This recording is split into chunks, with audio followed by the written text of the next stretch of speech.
பாதிக்கப்பட்டிருக்கு.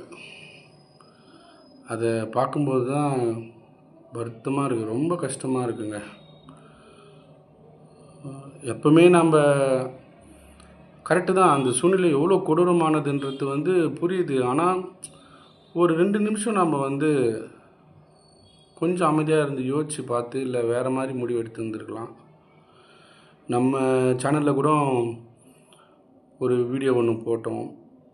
ஆனால் அதிகமான கோபத்தில் எதுவும் முடிவு எடுக்காதீங்க, அது ரொம்ப தப்பாக தான் போய் முடியும் அப்படின்னு சொல்லியிருந்தோம். உங்களுக்கு ஞாபகம் இருக்குன்னு நினைக்கிறேன்.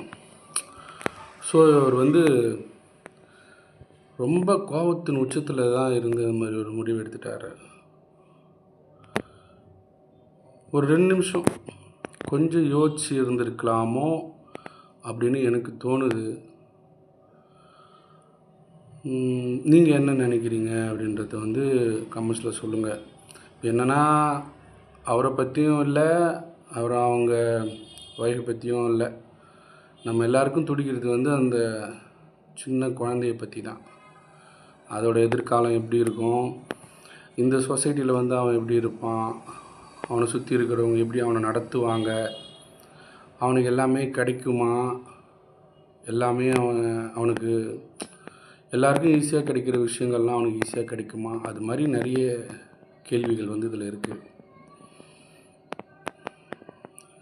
ரொம்ப கஷ்டமாக இருக்குது இதை கேட்கும்போது, பார்க்கும்போது இன்னும் ரொம்ப வேதனையாக இருக்குது. ஸோ காய்ஸ், என்னென்னா நம்ம எவ்வளோ பெரிய ஆத்திரத்தில் இருந்தாலும் ஒரு நிமிஷம் யோசித்து பார்க்கலாம் அப்படின்னு நான் நினைக்கிறேன். அப்புறம் பார்த்திங்கன்னு வச்சுங்களேன், அப்படியே கொஞ்சம் யோசிச்சுன்னா நம்ம ஃபேஸ், அப்புறம் நம்ம உடம்புல போடுற ரத்த ஓட்டம் எல்லாம் அப்படியே கொஞ்சம் சால்வ் ஆகிட்டு அதுக்கப்புறம் ஒரு நல்ல முடிவு எடுக்கலான்னு எனக்கு தோணுது. எனிவே, இது மாதிரி நிகழ்ச்சிகள்லாம் இது மாதிரி நடக்காமல் இருக்கிறதுக்கு நினைப்போம். See you guys.